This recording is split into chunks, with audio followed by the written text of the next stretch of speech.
السلام علیکم دوستو، کیسے ہیں آپ؟ آج ایک کتاب کے ساتھ سندھ کی پہچان کے ریویو کے ساتھ حاضر ہوا ہوں۔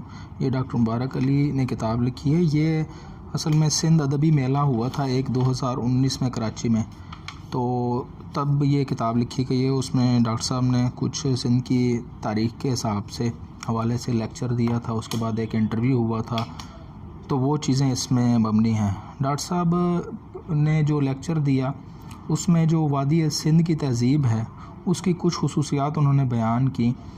یہ مختصر سی کتاب ہے، 73 صفحوں پر مشتمل ہے، لیکن بہت انٹرسٹنگ ہے۔ آپ جب پڑھنا شروع کریں گے کوشش کریں گے ایک ہی سٹنگ میں اس کو ساری کو پڑھ لیں۔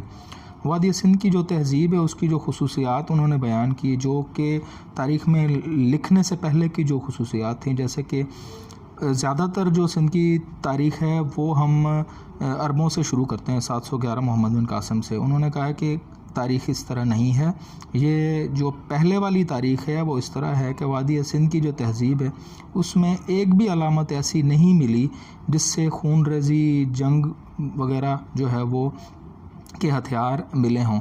اور اس کا مطلب ہے کہ جو وادی سندھ کے لوگ تھے وہ نہایت ہی پرامن لوگ تھے اور ہتھیار وغیرہ وہ استعمال نہیں کرتے تھے۔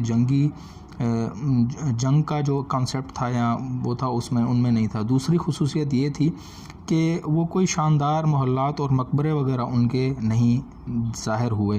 اس کا مطلب ہے کہ وہ اپنے عوام سے جبری محنت نہیں کرواتے تھے، جیسے کہ آپ کو اہرام مصر کے جو ملتے ہیں، یا جیسے مغلوں نے کئی ساری چیزیں بنوائی ہیں تو اس میں جو بھی غلام تھے انہوں نے کام کیا۔ تو یہ خصوصیت، دوسری خصوصیت یہ تھی۔ تیسری خصوصیت یہ تھی کہ جب آپ موہنجو دڑو وغیرہ کو دیکھتے ہیں تو آپ کو وہ شہر بہت زیادہ صاف نظر آتا ہے۔ اس کی جو صفائی ہے اس کا پتہ ان کے غسل خانے جو ہیں ان سے لگتا ہے، ان کا پانی کا نکاسی آپ سے پتہ لگتا ہے۔ اس دور میں انہوں نے سوئمنگ پول بنائے ہوئے تھے، تو اس سے پتہ لگتا ہے کہ وہ کتنی صفائی اور ستھرائی تھی ان کے شہروں میں۔ اگلی بات جو انہوں نے لکھی ہے کہ وہ تاجر تھے، دولت مند تھے، ان کی جو تجارت تھی وہ میسوپوٹیمیا تک وہ تجارت کرتے تھے، اور کاریگر تھے ان کے پاس، بہت زیادہ کام کرنے والے بندے تھے، پرامن شہر تھا، زرخیز تھا، دولت مند تھے وہ۔ یہ چیزیں جو ہیں وہ ہیں جو کہ ہمارے پاس جو ہسٹری لکھی ہوئی ہے اس سے پہلے کی جو چیزیں ہیں وہ یہ ہیں۔ جو ہسٹری لکھی گئی اس میں جو لکھنے والے تھے انہوں نے اپنے حساب سے اس کو کیا ہے۔ جیسے کہ دو قسم کی ہسٹریاں ہوتی ہیں، ایک تو وہ ہوتی ہیں جو حکمران لکھواتے ہیں اپنے لیے، دوسری یہ ہوتی ہیں جو عوام کے لیے ہوتی ہے، جو عوام کے جو دانشور لوگ ہوتے ہیں وہ لکھتے ہیں۔ جو حکمران ہسٹری لکھتے ہیں اس میں سراسر یہی ہوتا ہے کہ اپنے فائدے کی جو چیزیں ہیں وہ اس میں بیان کرتے ہیں۔ جو دانشور وغیرہ لکھتے ہیں اس میں عوامی باتیں ہوتی ہیں۔ اب وہ ڈاکٹر صاحب کہتے ہیں کہ جو ہسٹری لکھی ہوئی ہے وہ چچ نامے سے شروع ہوتی ہے، جو کہ اصل میں جو عربی زبان میں لکھا گیا وہ بھی موجود نہیں اور فارسی زبان میں ہمارے پاس موجود ہے۔ اب ایک اور چیز جو کہی جاتی ہے کہ محمد بن قاسم کو بیل کی کھال میں انہوں نے سی کے تو بھیج دیا تھا، یہ بھی ایسے مفروضے پہ بات ہے، کیونکہ بیل کی کھال میں سلوانے کا جو رواج تھا وہ عربوں کا نہیں تھا، یہ منگولوں کا تھا۔ تو فارسی میں یہ ہمارے پاس اس کا ٹرانسلیشن ہے، اصل جو چیز نسخہ ہے عربی کا وہ بھی نہیں ہے۔ تو جو فارسی والوں نے جب ترجمہ کرتے ہوئے چیزیں لکھی ہیں تو انہوں نے کافی ساری چیزیں جو ان کو ناپسندیدہ تھی وہ انہوں نے اس میں شامل کر لی ہیں۔ اور جب بھی ہسٹری لکھی جاتی تھی تو اس میں کوشش یہی کہ آپ بھی یہ کوشش کی جاتی ہے، جو بھی بندہ آتا ہے وہ اپنا یہ جسٹیفائی کرنے کی کوشش کرتا ہے کہ جی میں جب آیا ہوں نا تو میں نے آ کے تو پرامن کر دیا ہے اس ملک کو، اور یہ وہ سارا۔ اس سے پہلے تو بہت ہی کام خراب تھا، راجہ داہر نے تو بہت ہی کام خراب کیا ہوا تھا، تو محمد بن قاسم نے آ کے تو سارا کچھ ٹھیک کر دیا۔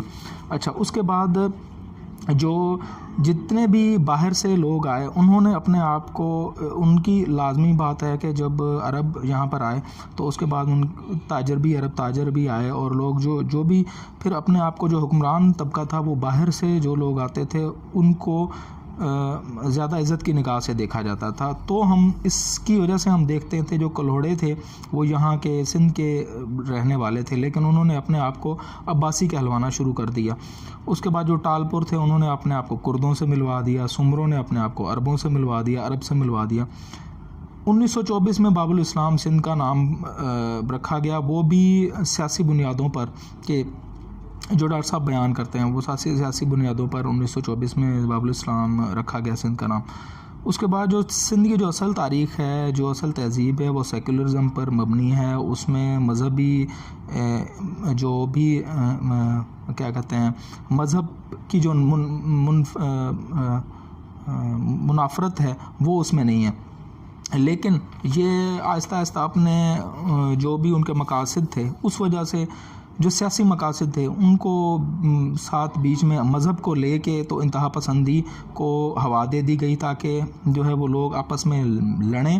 تو جیسے انگریز کا اصول ہوتا تھا ڈیوائڈ اینڈ رول، اب 1843 میں انگریز جب آئے تو اس کے بعد ہندو اور مسلمان جو ہے انہوں نے سیکولرزم کو لے کے آگے چلے، اور بہت سارے ہندو تھے پڑھے لکھے تاجر جنہوں نے کافی زیادہ ترقی دی سندھ کو، اور بہت سارے مسلمان بھی تھے جنہوں نے ساتھ چل کے سندھ کو کافی زیادہ کلچر کو، اس کی زبان کو بہت زیادہ ترقی دی۔ لیکن اس کے بعد 1947 میں کافی سارے پڑھے لکھے ہندو جو تھے وہ مائیگریٹ کر گئے، اس کے بعد ایک خلا پیدا ہو گیا۔ لیکن اب بھی نگر پارکر، مٹھی، اسلام کوٹ وغیرہ یہ جتنا بھی تھر کا علاقہ ہے اس میں 90+ % جو ہیں لوگ وہ ہندو رہتے ہیں، پرامن علاقہ ہے۔ یہ اس وجہ سے ہے کہ وہاں پر کافی زیادہ ہندو رہے ہیں، اور اب بھی باقی صوبوں کی نسبت سندھ جو ہے وہ کافی سیکولر ہے، اور اس میں مذہبی منافرت جو ہے وہ بہت حد تک کم ہے۔ اچھا، ایک سوال یہ کیا جاتا ہے کہ جی مسلمانوں نے جو ہے وہ 1000 سال تک حکمرانی کی بر صغیر پر، تو اس کے معاملے میں ڈاکٹر مبارک علی کا جو جواب تھا وہ یہ تھا کہ مسلمانوں اور ہندوؤں کے اعلیٰ طبقہ نے اصل میں حکمرانی کی ہے، عوام نے حکمرانی نہیں کی۔